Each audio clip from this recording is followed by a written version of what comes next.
ఇప్పుడు చాలామంది ప్రజలు చెప్పేదేంటంటే మేడం, ఇప్పుడు మాకు ఈయన ఊర్లో అవైలబుల్ ఉంటాడు కదా! మాకు డాక్టర్ అవైలబిలిటీ తక్కువుంది. ఈయన మాకు ఇమ్మీడియేట్‌గా మీరిచ్చే మందులే ఈయన ఇస్తున్నాడని అంటున్నారు కదా! అని కొంతమంది అంటున్నారు మేడం. దానికి మీరు ఏం చెప్తారు మేడం? ప్రజలకు అదే తెలియాలి. వాళ్ళు మీకు లాభం చేయట్లేదు, నష్టం చేస్తున్నారు. గోటితో పోయేదాన్ని గొడ్డల దాకా తీసుకోవడం అంటారు కదా! అట్లా. అంటే ఒక చిన్న పుండు ఏదన్నా అయితే సపోజ్ అది for example viral fungal infection అనుకోండి. వాళ్ళిచ్చే మెడిసిన్స్ లో ఎక్కువ వరకు స్టీరాయిడ్స్, పెయిన్ కిల్లర్స్ ఉంటాయి. అదేంటి నొప్పి తెలియకుండా చేస్తాయి, ఆ వాపు తగ్గేలా చేస్తాయి అంతే. కానీ ఇన్ఫెక్షన్ తగ్గదు. తర్వాత అది పెరుగుతూనే ఉంటది. మందు ఇవ్వగానే రిలీఫ్ ఉంటది. దాన్ని బట్టి పేషెంట్ ఏమనుకుంటారు, మాకు రిలీఫ్ ఉంది కదా, మళ్ళీ వచ్చింది అనుకుంటారు. అదే ఒక క్వాలిఫైడ్ డాక్టర్ దగ్గరికి వెళ్ళేసి ఒక్కసారి 1000 రూపాయలు పెడతారేమో, కానీ మళ్ళీ అది రాదు. అది ఒక యాంగిల్. అదొక మోస్ట్ ఇంపార్టెంట్ యాంగిల్.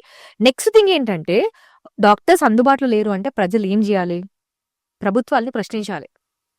ఈ ఆర్ఎంపీలు ఎంబీబీఎస్ డాక్టర్స్ ని రీప్లేస్ చేయగలుగుతారా? ఇప్పుడు 10th క్లాస్ పాస్ అయిన వాళ్ళు మెడిసిన్స్ ఇస్తున్నారు. వీళ్ళు ఒక ఎంబీబీఎస్ డాక్టర్ ని రీప్లేస్ చేయగలుగుతారా? ఎంబీబీఎస్ డాక్టర్ లేరు కాబట్టి వీళ్ళ దగ్గర ట్రీట్మెంట్ తీసుకుంటున్నాం అనేది ఎంతవరకు సబబు? 100 రూపాయలు, 10 రూపాయలు, 1000 రూపాయలు కూడబెట్టేసి ఒక్కసారి ఎమర్జెన్సీకి హాస్పిటల్కి వెళ్తే లక్షల్లో ఖర్చు పెట్టాల్సి వస్తుంది. దాని బదులు స్టిచ్చింగ్ టైం సేవ్స్ 9 అన్నట్టుగా కొద్దిగా ఉన్నప్పుడే దాన్ని వాళ్ళు క్వాలిఫైడ్ డాక్టర్ దగ్గరికి వెళ్తే వాళ్ళకి దానికి తగిన చికిత్స ఒకవేళ అందితే లక్షల ఖర్చు అనేది తప్పుతుంది కదా. ఆ అవేర్నెస్ ప్రజలకు లేదు.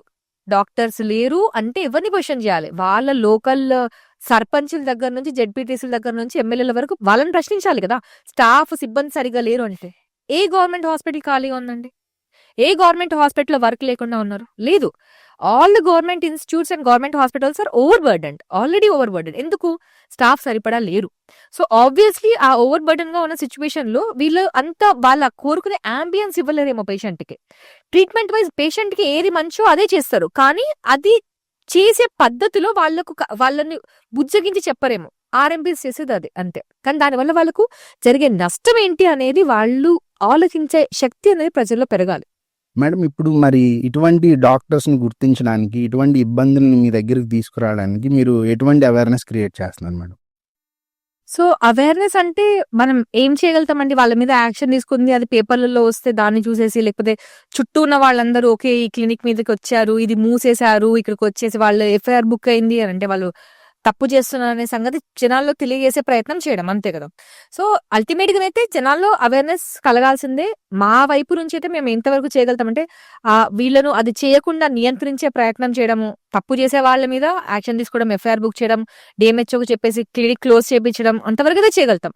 కానీ దానికి మాకు వేరే డిపార్ట్మెంట్ సపోర్ట్ కూడా కావాలి కదా. ఇప్పుడు పోలీస్ వాళ్ళు ఎఫ్ఐఆర్ బుక్ చేయమంటే వాళ్ళు ఇనిషియల్ గా మాకు చాలా రెసిస్టెన్స్ వచ్చింది. అసలు బుక్ చేయకపోయేవాళ్ళు.